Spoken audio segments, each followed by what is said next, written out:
श्रीमन्नारायणाय नमः। श्री विष्णु पुराण के प्रथम अंश का 12वां अध्याय का अनुवाद। ध्रुव की तपस्या से प्रसन्न हुए भगवान का आविर्भाव और उसे ध्रुव पद दान। श्री पराशर जी बोले, हे मैत्रेय, यह सब सुनकर राजपुत्र ध्रुव उन ऋषियों को प्रणाम कर उस वन से चल दिया और हे द्विज, अपने को कृतकृत्य ऐसा मानकर वह यमुना तटवर्ती अति पवित्र मधु नामक वन में आया।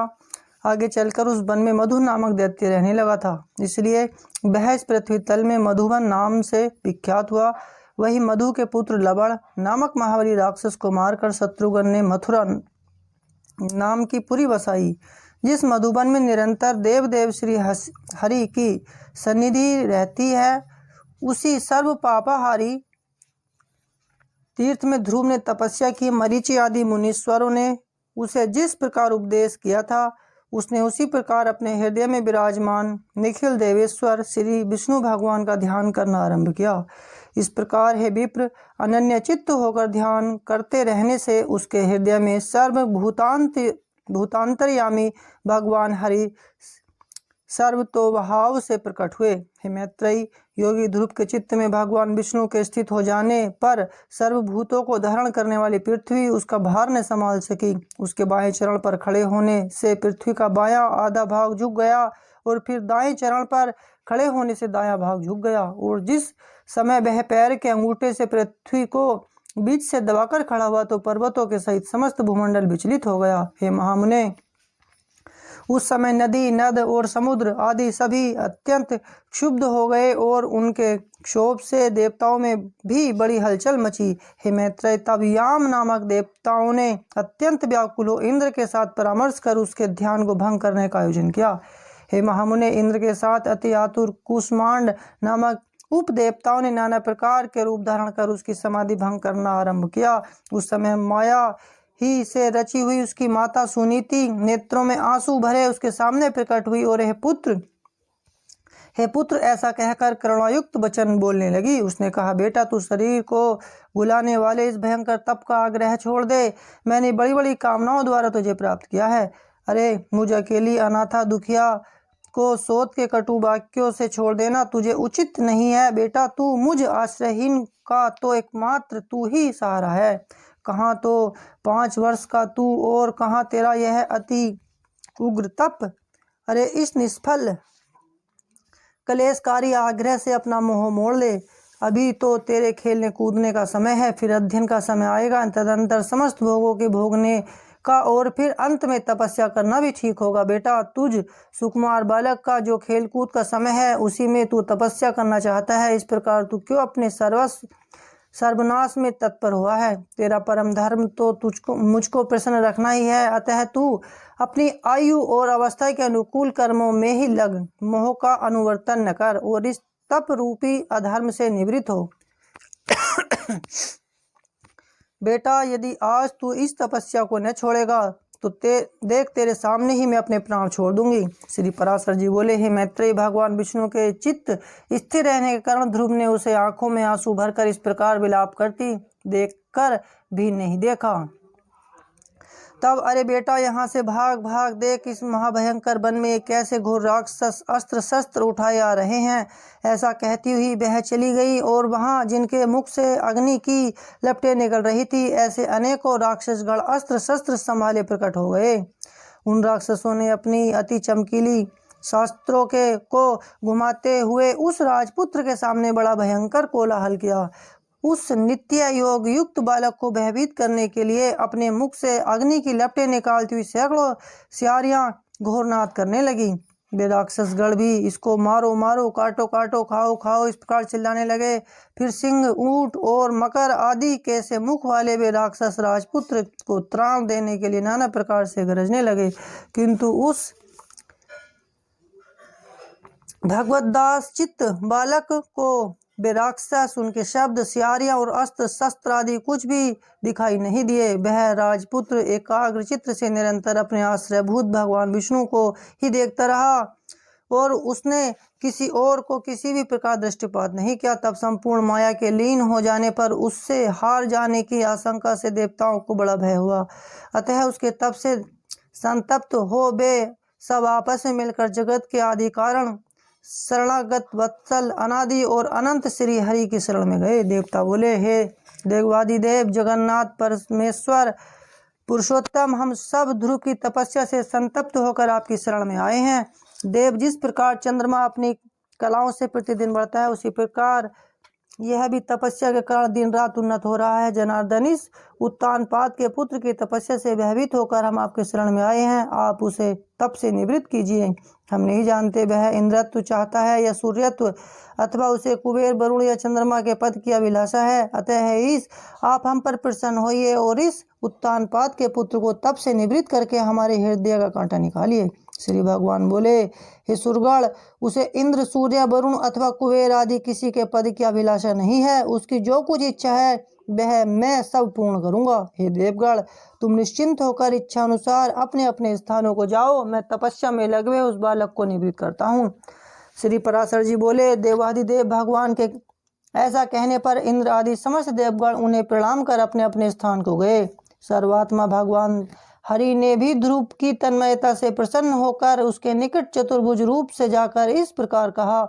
श्री भगवान बोले, हे उत्तानपाद के पुत्र ध्रुव, तेरा कल्याण हो। मैं तेरी तपस्या से प्रसन्न होकर तुझे वर देने के लिए प्रकट हुआ हूँ। हे सुब्रत, तू वर मांग। तूने संपूर्ण बाह्य विषयों से उपरत होकर अपने चित्त को मुझ में ही लगा दिया है। अतः मैं तुझसे अति संतुष्ट हूँ। अब तू अपनी इच्छा अनुसार श्रेष्ठ वर मांग। श्री पराशर जी बोले, देवादिदेव भगवान के ऐसे वचन सुनकर बालक ध्रुव ने आंखें खोली और अपनी ध्यानावस्था में देखे हुए भगवान हरि को साक्षात अपने सम्मुख खड़े देखा। श्री अच्युत को किरीट तथा शंख, चक्र, गदा, सारंग, धनुष और खड़ग धारण किए देख उसने पृथ्वी पर सिर रखकर प्रणाम किया और सहसा रोमांचित तथा परम भयभीत होकर उसने देव की स्तुति करने की इच्छा की। किंतु इनकी स्तुति के लिए मैं क्या कहूँ? क्या कहने से इनका स्तवन हो सकता है? यह न जानने के कारण वह चित्त में व्याकुल हो गया और अंत में उसने देव ही शरण ली। उसने देव की ही शरण ली। ध्रुव ने कहा, भगवान, आप यदि मेरी तपस्या से संतुष्ट हैं तो मैं आपकी स्तुति करना चाहता हूँ। आप मुझे यही वर दीजिए जिससे मैं स्तुति कर सकूं। हे देव, जिनकी गति ब्रह्मा आदि वेद जन भी नहीं जानते, उन्हीं आपका मैं बालक कैसे स्तवन कर सकता हूँ। किंतु हे परम प्रभु, आपकी भक्ति से द्रवीभूत हुआ मेरा चित्त आपके चरणों की स्तुति करने में प्रवृत्त हो रहा है। अतः आप उसके लिए बुद्धि प्रदान कीजिए। श्री पराशर जी बोले, हे द्विजवर्य, तब जगतपति श्री गोविंद ने अपने सामने हाथ जोड़े खड़े हुए उस उत्तानपाद के पुत्र को अपने वेदमय शंख के अंत वेदांतमय भाग से छू दिया। तब तो एक क्षण में ही वह राजकुमार प्रसन्न मुख से अति विनीत हो सर्वभूताधिष्ठान श्री अच्युत की स्तुति करने लगा। ध्रुव बोले, पृथ्वी, जल, अग्नि, वायु, आकाश, मन, बुद्धि, अहंकार और मूल प्रकृति, यह सब जिनके रूप हैं, मैं उन भगवान को मैं नमस्कार करता हूँ जो अति शुद्ध, सूक्ष्म, सर्वव्यापक और प्रधान से भी परे हैं। वह पुरुष जिनका रूप है, उन गुण भोक्ता परम पुरुष को मैं नमस्कार करता हूँ। हे परमेश्वर, पृथ्वी आदि समस्त भूत, गंधादि, उनके गुण, बुद्धि आदि, अंतःकरण, चतुष्टय तथा प्रधान और पुरुष जीव से भी परे जो सनातन पुरुष हैं, उन आप निखिल ब्रह्मांड नायक के ब्रह्मभूत शुद्ध स्वरूप आत्मा की मैं शरण में हूँ। हे सर्वात्मन, हे योगियों के चिंतनीय, व्यापक और वर्धनशील होने के कारण आपका जो ब्रह्मा नामक स्वरूप है, उस विकार रहित रूप को मैं नमस्कार करता हूँ। हे प्रभु, आप हजारों मस्तक वाले, हजारों नेत्र वाले और हजारों चरणों वाले परम पुरुष हैं। आप सर्वत्र व्याप्त हैं और पृथ्वी आदि आवरणों के सहित संपूर्ण ब्रह्मांड को व्याप्त कर 10 गुण महाप्राण से स्थित हैं। हे पुरुषोत्तम, भूत और भविष्यत जो कुछ पदार्थ है वे सब आप ही हैं तथा विराट, स्वराट, सम्राट और अधिपुरुष ब्रह्मा आदि भी सब आप ही से उत्पन्न हुए हैं। वे ही आप इस पृथ्वी के नीचे, ऊपर और इधर उधर सब और बड़े हुए हैं। यह संपूर्ण जगत आप ही से उत्पन्न हुआ है और आप ही से भूत और भविष्यत हुए हैं। यह संपूर्ण जगत आपके स्वरूप भूत ब्रह्मांड के अंतर्गत है। फिर आपके अंतर्गत होने की तो बात ही क्या है, जिसमें सभी पुरोडासों का हवन होता है। वह यज्ञ प्रस, दाज्य, दधि और धृत तथा ग्राम्य और वन्य 2 प्रकार के पशु आप ही से उत्पन्न हुए हैं। आप ही से ऋक्, साम और गायत्री आदि छंद प्रकट हुए हैं। आप ही से यजुर्वेद का प्रादुर्भाव हुआ है और आप ही से अश्व और एक दांत और अश्व तथा एक और दांत वाले महिष आदि जीव उत्पन्न हुए हैं। आप ही से गौओं, बकरियों, भेड़ों तथा मृगों की उत्पत्ति हुई है। आप ही के मुख से ब्राह्मण, बाहुओं से क्षत्रिय, जंघाओं से वैश्य और चरणों से शूद्र प्रकट हुए हैं तथा आप ही के नेत्रों से सूर्य, प्राण से वायु, मन से चंद्रमा, भीतरी छिद्र, नासारंध्र से प्राण, मुख से अग्नि, नाभि से आकाश, सिर से स्वर्ग, स्रोत से दिशाएं तथा चरण से पृथ्वी आदि उत्पन्न हुए हैं। इस प्रकार है प्रभु यह संपूर्ण जगत आप ही से प्रकट हुआ है। जिस प्रकार नन्हे से बीज में बड़ा भारी बट वृक्ष रहता है, उसी प्रकार प्रलय काल में यह संपूर्ण जगत बीज स्वरूप आप ही में लीन रहता है। जिस प्रकार बीज से अंकुर रूप में प्रकट हुआ बट वृक्ष बढ़कर अत्यंत विस्तार वाला हो जाता है, उसी प्रकार सृष्टि काल में यह जगत आप ही से प्रकट होकर फैल जाता है। ईश्वर, जिस प्रकार केले का पौधा छिलके और पत्तों से अलग दिखाई नहीं देता, उसी प्रकार जगत से आप पृथक नहीं हैं। वह आप ही में स्थित देखा जाता है। सबके आधारभूत आप ही में निरंतर आह्लादित करने वाली और संधिनी विच्छेद रहित संबित विद्या शक्ति अभिन्न रूप से रहती है। आप में विषयजन्य आह्लाद या ताप देने वाली सात्विकी या तामसी अथवा उभय मिश्रा राजसी कोई भी संबित नहीं है, क्योंकि आप निर्गुण हैं। आप कार्य दृष्टि से पृथक रूप और कारण दृष्टि से एक रूप हैं। आप ही भूत सूक्ष्म हैं और आप ही नाना जीव रूप हैं। हे भूतांतरात्मन, ऐसे आपको मैं नमस्कार करता हूँ। योगियों के द्वारा अंतःकरण में आप ही महतत्व, प्रधान पुरुष, विराट, सम्राट और स्वराट आदि रूपों से भावना किए जाते हैं। और क्षयशील पुरुषों में आप नित्य अक्षय हैं। आकाश आदि सर्वभूतों में सार अर्थात उनके गुण रूप आप ही हैं। समस्त रूपों को धारण करने वाले होने से सब कुछ आप ही हैं।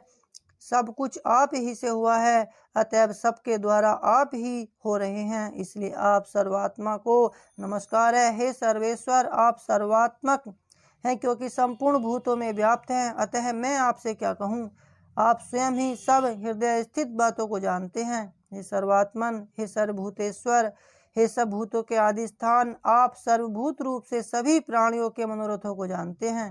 हे नाथ, मेरा जो कुछ मनोरथ था वह तो आपने सफल कर दिया, और यह जगतपते मेरी तपस्या भी सफल हो गई, क्योंकि मुझे आपका साक्षात दर्शन प्राप्त हुआ। श्री भगवान बोले, हे ध्रुव, तुमको मेरा साक्षात दर्शन प्राप्त हुआ, इससे अवश्य ही तेरी तपस्या सफल हो गई। परंतु हे राजकुमार, मेरा दर्शन भी तो कभी निष्फल नहीं होता, इसलिए तुझको जिस वर की इच्छा हो वह मांग ले। मेरा दर्शन हो जाने पर पुरुष को सभी कुछ प्राप्त हो सकता है। ध्रुव बोले, हे भूत भव्येश्वर भगवान, आप सभी के अंतःकरणों में विराजमान हैं। हे ब्राह्मण, मेरे मन की जो कुछ अभिलाषा है वह क्या आपसे छिपी है? तो भी हे देवेश्वर, मैं दुर्विनीत जिस अति दुर्लभ वस्तु की हृदय से इच्छा करता हूँ, उसे आपकी आज्ञा अनुसार आपके प्रति निवेदन करूंगा। हे समस्त संसार को रचने वाले परमेश्वर, आपके प्रसन्न होने पर संसार में क्या दुर्लभ है? इंद्र भी आपके कृपा कटाक्ष के फल रूप से ही त्रिलोकी को भोगता है। प्रभु, मेरी सौतेली माता ने गर्भ से अति बढ़कर मुझसे यह कहा था कि जो मेरे उदर से उत्पन्न नहीं है उसके योग्य यह राजासन नहीं है। हे प्रभु, आपके प्रसाद से मैं उस सर्वोत्तम और अव्यय स्थान को प्राप्त करना चाहता हूँ जो संपूर्ण विश्व का आधारभूत हो। श्री भगवान बोले, अरे बालक, तूने अपने पूर्व जन्म में भी मुझे संतुष्ट किया था, इसलिए तू जिस स्थान की इच्छा करता है उसे अवश्य प्राप्त करेगा। पूर्व जन्म में तू एक ब्राह्मण था और मुझ में निरंतर एकाग्रचित्त रहने वाला, माता पिता का सेवक तथा स्वधर्म का पालन करने वाला था।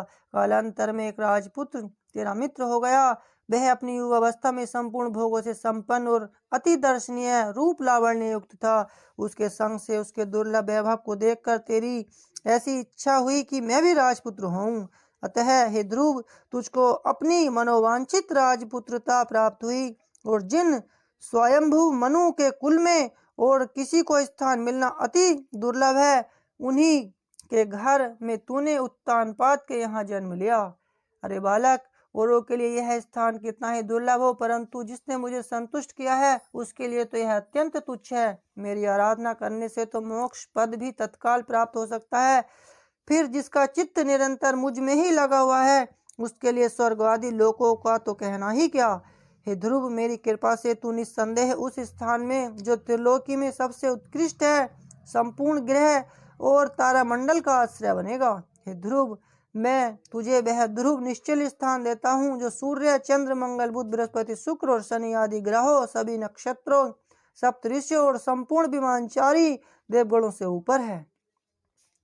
देवताओं में से कोई तो केवल 4 युग तक और कोई एक मनवंतर तक ही रहते हैं, किंतु तुझे मैं एक कल्प तक की स्थिति देता हूँ।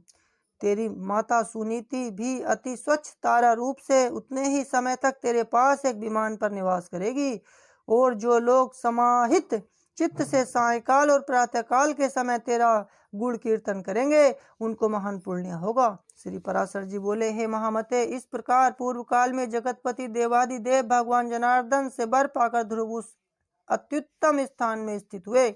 हे मुने, अपने माता पिता की धर्म पूर्वक सेवा करने से तथा द्वादक्षर मंत्र के महात्म्य और तप के प्रभाव से उनके मान वैभव एवं प्रभाव की वृद्धि देखकर देव और असुरों के आचार्य शुक्रदेव ने ये श्लोक कहे हैं।